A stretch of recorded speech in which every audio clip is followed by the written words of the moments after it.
Hello YouTubers, Failure here, and welcome to my new series. And I'm not gonna spoil the name yet, but you have watched, like, in the title what's it called, so you're gonna know what team I picked, but I'm not gonna spoil it yet, so if you didn't watch the title, guess. Even though it's not gonna be that hard, but I chose to focusate. Is that how I say it? I think. Oh, by the way, I chose Denmark, England, Germany, Italy, Spain, and Brazil as the countries that I'm gonna keep an extra eye on. Like, if I get relegated with the team I am, I'm probably gonna be fired and have to choose another team. Then these countries are the teams that, are the countries I can pick from, and I'm really stumbling on my words at the moment. My name for this series is gonna be Failure for the Win, and I really didn't want to get up my full name there because I didn't feel like I thought it got too personal. But yeah, my real birthday is there, except like 10 years apart from the actual birthday. Like, the 6th of January is right, but 1986 is not right. It's 1996. And I'm Danish. My favorite team is Sønderjyske, which is like our home team. It's a regional team. It's a team close to me. And I didn't select any manager picture because I didn't really want to. And I don't have really any secondary nationality. I have like, we have some small, no, never mind. And my past playing experience was automatic, so I really don't. Past playing experience defines whether you have had a footballing career as a player before entering into management. Yeah, I just let it be at automatic. And they have to address me as Failure for the Win, because I'm Failure and for the Win. You have probably guessed which team I picked, but I picked Southampton. And as you can see, their status is professional. Their reputation is national. That means like only like the country really knows them. They don't really get supporters worldwide, like Barcelona, Real Madrid, such teams. Their nickname is the Saints, and I don't really know why. And the chairman status love the club, and I would too. Like, Southampton is a lovely club. Finances, they are secure, so that means I can go out buy some really good players and be maybe on the tip of making the finances a bit unsecure, but who cares. Estimated value 33.5 millions, and our loan debt is 23.5 millions. I really don't know what that means. Our stadium is called St. Mary's Stadium, and that fits with the Saints. Stadium capacity 32,689 all-seater. Like, they can all sit down with all those. I can't really say that number. That's a really random number. Training facilities, top training facilities, and that is good for our team because then they can evolve in a quite good pace, I think. I don't hope so. Youth facilities, state-of-the-art youth facilities. So that means our youth candidates, our youth players can go out and be really good, like Messi style, maybe not Messi. That's kind of overreacting, but. Yeah, let's see. We have some good youth facilities, and I'm stumbling on my words again. What's wrong? And the media predicts us to get 7th place in the North Championship 1. I would call it. I can't remember the first name or the first word, but they predict us to come 7th, and I think we're gonna come maybe 4th. That's like a prediction I want to say now. A quick update on the background of Southampton is. Southampton is founded in 1885. Southampton are a professional English club currently playing in the N-Power Championship. That was what it's called. The club play their home games at St. Mary's Stadium and possesses state-of-the-art training and youth facilities. The Southampton reserve team play at Staplewood. The club also has a good junior coaching and a well-established youth recruitment network. The club is affectionately known as the Saints and retains a fierce rivalry with Portsmouth, so I have to win against them at all cost. As a club which enjoyed its best spell of success during the 1970s and the last competition win coming as recently as 2010, nice. The Saints are a club with a growing history. Southampton finished runners-up in the English top division for the only time in 1984, won the FA Cup in 1976, and finished runners-up on 3 occasions. Finished runners-up in the English second tier in 1966 and 1978, and finished runners-up in the League Cup in 1979. That's a lot of numbers and a lot of words. And the Empower Championship reputation is only 3 stars. It's pretty good for like a secondary division, but it's not good compared to League BBVA having 4.5 star. Crosby presents Southampton report. Assistant manager Andy Crosby would like to draw your attention to the team report. The club's backroom staff are responsible for creating and maintaining. In order to help you evaluate the squad, the backroom staff have gathered information on the entire playing squad and will do so on a regular basis. Presenting statistics, I'm just gonna spring that word over, on goals, analyzing tactics, breaking down trends, and identifying strengths and weakness on your squad. Andy has picked out Koch's report for you to look at. Crosby believes that when played in his favorite central midfield role, Jack Koch is one of the best players in the team. And let's have a look on Koch's report.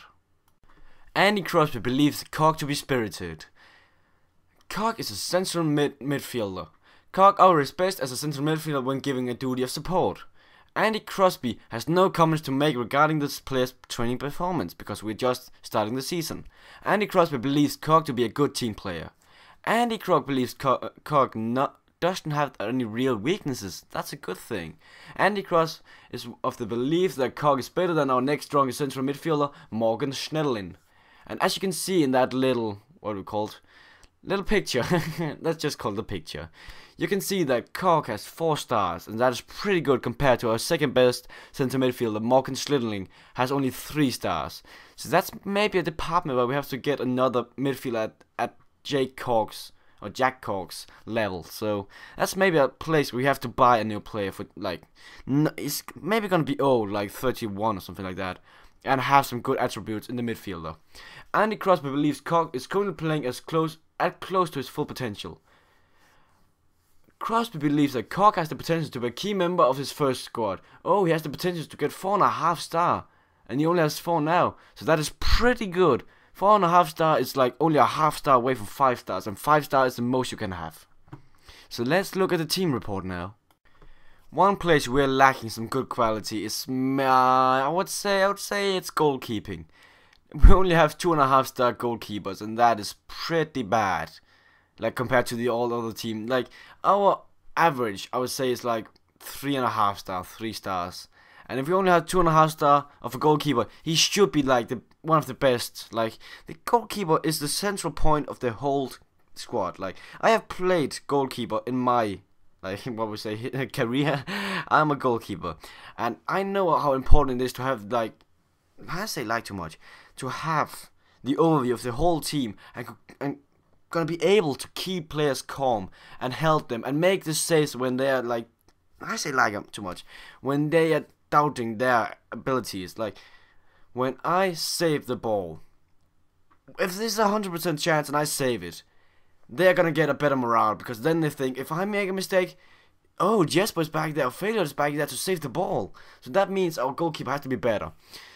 And our sweeping position is not the best, but we're not gonna play a sweeping formation, so that's not worst. So if we look at our our right back, our fullback right back, he's only having 3 stars when our other defensive line have 4 stars. So we have to get an upgrade on that. We have to get a 4 star defensive right fullback if we want to have a solid defense. So if you take a good look at our midfield, we are good covered. Like, oh, why is it lag again? It's nothing I really could complain on. I think we are well settled in there. But then one of our biggest problems, I think, is going to be compared to goalkeeping. There are going to be 2 problems that's going to be fixed right away when the transfer season starts. If you look at Lee Bernard, he's our best striker, and he's only 3 stars. He should be 4 stars, like our defense. We should keep a red thread through a whole team. You have to see the meaning in the team. Like, you're gonna have a good defense, a good midfield, a good attack, and a fucking great goalkeeper. And you really have to have you can't really have one department being better than the others. They all have to be almost the same strength. And if you see at our little picture there, it's not happening. There's multiple places where we're not the same star capacity, so that's gonna be fixed. we are gonna be playing a 4-4-2 formation, and that's because we don't really have the players to do anything else. We don't have really like their favorite position fits a 4-4-2. So if you look at our little formation there, it fits our team pretty good, I would say. And yeah, there's really not much to say about this. We're gonna be playing how the players want to be playing, because we don't really have the necessary needs to be playing another way. If the player is used to play as trequartista, that's a hard word to say, he's gonna be playing as a trequartista. If, like, we look at Adam Lallana, he wants to be played as a wide midfielder on the left, then we're gonna play him as a wide midfielder on the left. Like, I can really, we have Willie, that sounds like, oh my god, that's wrong. If we have an equal amount who want to go attacking and like, if we have 50% of our squad who wants to go attacking and 50% of the squad want to be defensive, we can let them be like the way they want to be. Because if you look at our whole defense is defensive. None of them wants to go in the attack.